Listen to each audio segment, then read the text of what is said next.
Freestyle the news!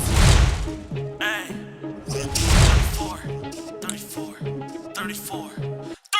34 counts, hit the conviction, they bout to pitch his ass out. Felony wisdom, you went to split the cash out. 34 guilty, they do him like Diddy showing up spitting heavy at his own house. Tell me where you is in vicinity, I got evidence, more references than leaks over Drizzy beats. I got Jerry getting pieced up on his own masculinity. Said you Jordan won that 21, but telling me everything. It's a mess, everybody gassed in the fourth pass. Swing on motherfuckers like security before can. With a ring on jail, I heard they fucking up the tour plan. Paparazzi asking, yo, is Benny really your man? Oh shit, tell me about the SCOTUS, put the flag down, we know how you fucking voted. Go ahead, put the liquor in my cup, mix the tea up with the soda. If you catch me on the line, better fill my fucking bowl up when I ask for it. Treat them in the boroughs like a bad tourist. Civil war trending bitches tweeting like a bad chorus. Shitty ass matches sneaking money at the back door. It's funny they hit Bobby but play movies where he act more than anybody. And this is capital currency out here looking sloppy. The money bogus, I'm seeing it from the fucking lobby. I took $1 million from lanes trying to fucking block me. Zooming in the Corbin, no license, you should've took up jogging. I ain't even bother, Kobe singing grippy, restarting at the bottom. Diddy waking up the why the fuck they call it karma. 6 months, you know they got him, about to bite this motherfucker like a battle watching mom sit. From the mic there, keep the hype rare. Got some other info that you taking master might share. Ceasefire, got BB gripping onto his nice chair. All eyes on Rafa, fuck this imposter. Boxed up, shipped out, Mike Tice pushing a date with Jake flipped out. US weapons good with Ukraine to take shit out. Box office looking expensive and y'all dipped out. Sam, people want the violence, acting stupid and childish. Airliners who blaming a 9-year-old kid for wild shit. Points are looking bad for the conservative message they leave in the section, just like I'm watching Anthony Edwards. Oof! Too soon? What happened, Anthony? What happened?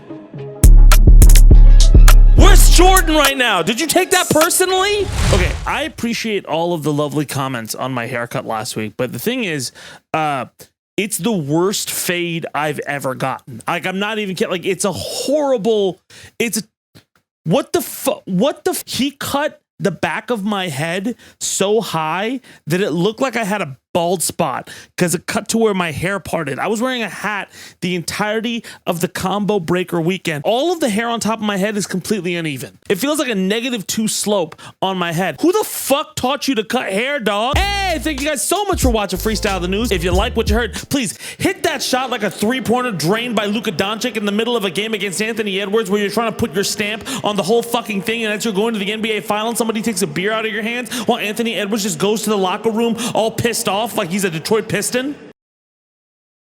And leave a comment on your favorite bar. Man, I don't know if you follow basketball, but the Timberwolves got bodied, man. Got bodied. And I was like really rooting for them. And then fucking Anthony Edwards had to just leave without doing. Come on, bro. Hey, we know he took that personally. But shout outs to Kyrie and Luka Doncic. As you all know, if Kyrie wins, then the earth becomes flat. So, you know, sorry for all the circumnavigators out there. Mavs in 5. We're finally back after a week off. There was a ton of news. So I'm glad to finally be here, catching up with y'all. Couple of quick announcements. Number 1, if you like the kind of raps that we do on the show and me spitting for you every week, please go to the Rent is Due freestyle and watch that after this video. If you don't know, I dropped the freestyle on May 31st to kind of make up for the freestyle news that I missed. And look, while generally all the other metrics on that video are up, it had a pretty decent click-through rating. YouTube is recommending it to way less people. It feels very specifically like an algorithm thing. So please, if you like the music that you hear on this show, go check out that freestyle. Let me know what you think of it too. I go into some personal stuff there, and it's something that I really enjoyed doing. And again, I'm gonna be releasing more music throughout the year, not just freestyles and aggressive stuff, but all sorts of stuff. So go ahead and check that out when you get a chance. And speaking of music, the Combo Breaker soundtrack is out. That is another project I'm really proud of. We worked very hard on this. It charted shortly after Combo Breaker, so I'm very happy about that. Much love to Alex V and Rick Thayer for letting me be a part of that whole thing. And also, even if you don't like fighting games, I urge you to listen to that soundtrack. It's very different from other FGC soundtracks in that we don't necessarily have to write about fighting. Like, it's about like personal struggles and everything like that. I have a song about my dad. I have a song about the news cycle and like the world we're living in right now.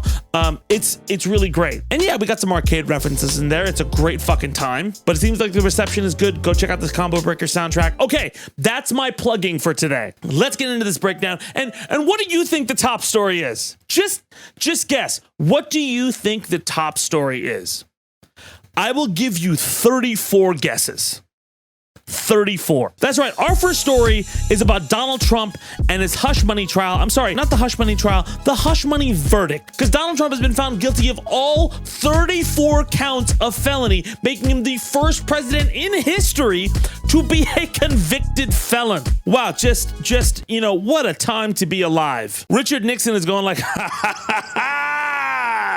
I'm not that bad, right? Obviously, the counts in the case stem from his payments of hush money to Stormy Daniels during the 2016 election, saying that Trump falsified business records to try to conceal the payments to Daniels and make sure she was quiet about a sexual encounter that they had, which could endanger, very obviously, his candidacy. And it is said that he used campaign funds to make those payments and that Trump had the intent to commit other crimes, including unlawfully influencing the 2016 election and tax fraud. And the trial was an absolute whirlwind, as you can tell by every headline in existence covering it for the last 2 fucking months. Look, I love this job, but I have to say, honestly, opening up any news site for the last 2 months and seeing like Donald Trump moves his pinky during hush trial, judges mad. Donald Trump throws a bunch of paper towels at the bailiff, and the bailiff is like, oh, Donald Trump is asleep like a little baby. Here's 74 portraits of him.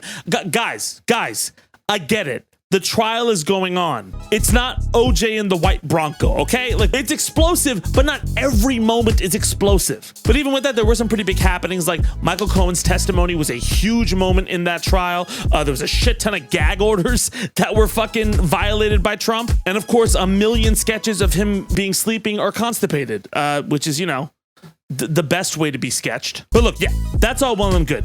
It's hard in general to quantify legal proceedings and legal things against Donald Trump because he is Teflon Don. He's very slippery. It's hard to make those charges stick, as we've seen from partisan judges, loopholes, violent mobs. We're going to get back to that last tip because that's also something that broke while I was recording this. But in general, what does this mean, and what are the actual ramifications of this, right? Is it just an on-paper thing, or does it mean fucking anything? Well, first off, and stick with me here, it is historic. Again, he is the first president in history to be a convicted felon. And I know that we make fun of a lot of pablum and prestige on this show. Like, I think a lot of the prestige in politics is really fucking stupid and overblown. But that actually is a materially big deal. Because A, that means round-the-clock press coverage. Every headline is going to milk this so hard because partisanship doesn't matter when it comes to your headline. You want people to click on that shit all the time. And all headlines, including the New York Post, are about Trump is found guilty. Trump is a convicted felon. That's the headline that's going to read in dozens upon dozens of papers, conservative or not. And as we know, because the internet is a place where everybody runs with one piece of information without looking at the context, headlines are pretty powerful. People who don't necessarily follow elections very, very hard, or low propensity voters or low information voters, which actually tend to be the swings in elections, that's a lot of times who the politicians are fighting over, what information can get drained to them. They will see the words Trump is a convicted felon or Trump is guilty, and that's going to have an effect. Quite similarly to, ironically, her emails. Now, as far as Trump's base, not going to be a huge sway. A few polls conducted after see about 56% of Republicans saying it doesn't matter to them, and about 35% saying they want to vote for him more now, kind of like that adverse, like, oh, he's in the fight and everything like that. And to that effect, Trump announced a huge fundraising haul right after the verdict went live. That 9%, though, outside of those bounds is significant, as is the 18% of independent voters who say they would not vote for him. Even 10%, even 1% can be significant here. Again, this race is still very close. Donald Trump is leading, but it is a close race. But again, if you want to get a temperature of the waters, don't look to the MAGA base. Don't look to Democrats or left-leaning people or leftists. That's not where you want to look. Look to people who do not follow elections and are not like as keyed into this stuff, because whatever filters to them is going to be what sticks. And in 2 months, if you're at like a July 4th barbecue with your family and they're like, hey, isn't that guy a convicted felon? That means it had an effect. I will say the press cycle isn't looking great for Trump right now, although a lot of right-wing pundits have vowed like revenge. And there is a lot of like violent talk online, like a lot of people trending civil war or threatening political violence in general, asking for riots in the streets. You know what this is. And even Elon Musk is throwing a fucking fit of it on X. By the way, Elon Musk is super backing Trump, all right? Like, if you don't know, that platform is a very right-wing platform at this point. I am only on there for work. It continues to be less and less relevant as time goes on. In fact, I've seen many media people, not only left-leaning media people, jump to Threads or Blue Sky. Take that as you will. If you think I'm wrong, hey, I mean, the Titanic is great. It's a fucking great ship. I hope, have a good time, bro. All right, but the other thing about this is the sentencing, right? What sentences can Donald Trump actually get from this conviction? Right off the bat, I'm gonna let you know, probably not going to be jail time. Yes, every single count has a 4-year sentence attached to it. And I had somebody in my Discord who was like a super big Biden fan who was like, he's totally going to jail. It's not going to happen. Like, very unlikely he will be sent to jail. But there are other significant things that the judge can impose, like house arrest. That actually does seem like a feasible sentence. And that would be a very impactful sentence. If your entire election operation requires live in-person events to mobilize and engage voters across the country, and you're under house arrest and you have to significantly change the way you interact with voters in the next like 6 months, that changes a lot. There are other things to take into account. I don't think it's going to be a slap on the wrist, but I don't think it's going to be Trump goes to jail forever and we change everything. The debate is also on June 27th. That leaves Biden a huge opening to strike and to try to right this campaign, because look, Biden is not doing well. He's doing great with likely voters, with registered voters. Not great. But that's where we are in all this. I wanted to give you a little bit of a breakdown, but let me know what you think in the comments. Let me know what you think Trump's sentence is going to be. Let me know if you think him being a convicted felon does matter in the long run. And let me know the popcorn bucket that you're eating popcorn out of as you watch this entire mess unfold. All right, let's move on to Jerry Seinfeld. Jerry Seinfeld has been in the news a lot lately, you know, with comments saying that he's out of touch, saying that he's repeating all these old men yelling at cloud talking points, promoting his new move. Oh, my bad. Actually, this is a story from 2010. Oh, wait, it's not. Because it's the same fucking story. Jerry Seinfeld has been saying this stuff for a while now. It's Jerry Seinfeld. He's clarified his out of touch views multiple times. Mainly being that he's out of touch. I'm fairly sure he even knows it. When people have interviewed him in the past saying like, your views are kind of weird, man. He's like, yeah, they're weird. I'm going to preface this by saying I'm not really a fan of Jerry Seinfeld. It's not a fan of the comedy. The sitcom's great. I'm not big on you, bro. But anyway, he did a recent interview and it sparked a lot of controversy. But on the other hand, I couldn't help but wonder if part of it is maybe your own nostalgia for this time that feels like another planet, or at least another country. Well, of course it does. But there's another element there that I think is the key element, and that is an agreed upon hierarchy, which I think is absolutely vaporized in today's moment. Okay. And I think that is why people lean on the horn and drive in the crazy way that they drive. Because we have no sense of hierarchy. And as humans, we don't really feel comfortable like that. I really thought when I was in that era, again, it was JFK, it was Muhammad Ali, it was Sean Connery, Howard Cosell. You can go all the way down there. That's a real man. I want to be like that someday. I miss a dominant masculinity. Yeah, I get the toxic thing. I get it. But still, I like a real man.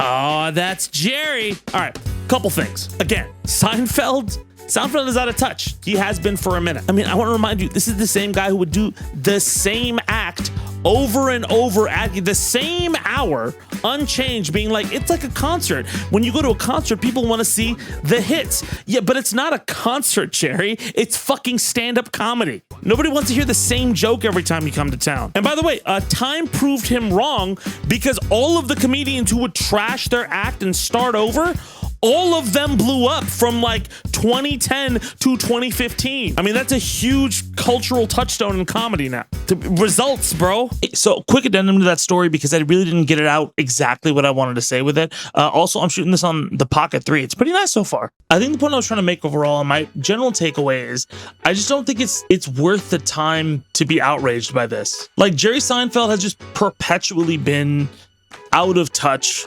for so long at this point. And listen, he's been railing against like, oh man, college kids are so sensitive for so fucking long at this point.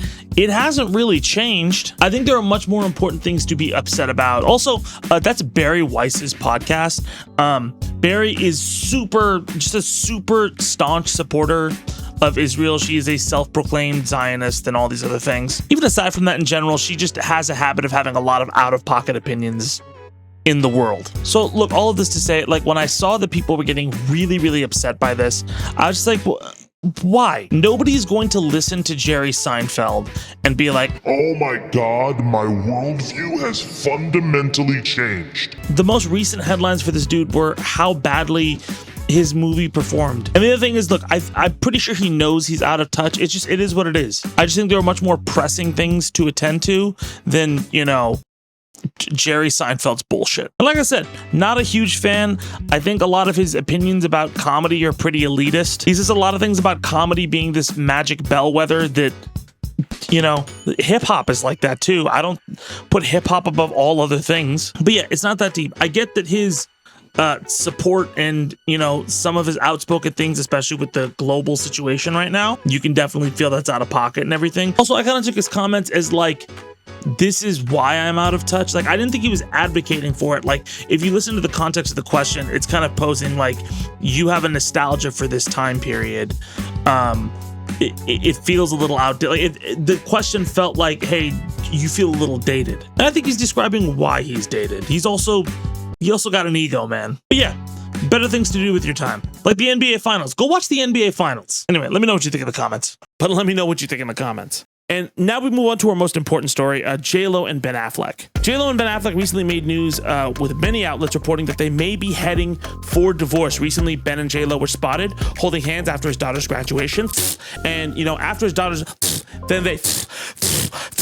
That's how this sounds. I bring this story up because a couple weeks ago, there were a ton of headlines about how Britney Spears is going fucking crazy. Guys, it's 2024.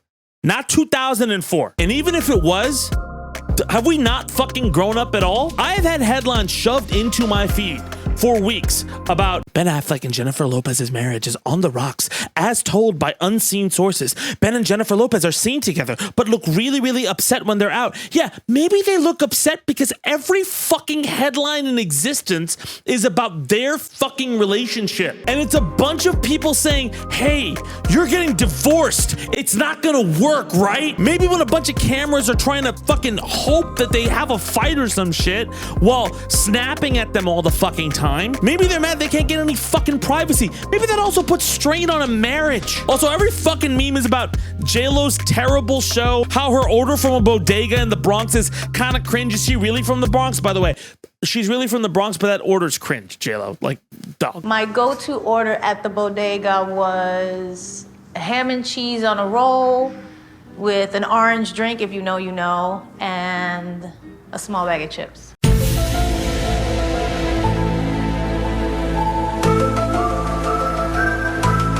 And how everyone hates her, like how Sterling K. Brown is shading her in a fucking press junket at a hotel. Have you seen those hotel press junkets? They fucking suck. Sterling K. Brown is also kind of like that in a lot of interviews, and especially in a hotel press junket. Look, get out of your onesie from last night and stop starting drama, okay? Insert your name in there if you're wearing a onesie, just so this joke works. Thank you. Also, I'm wearing pajamas too. You can't see them.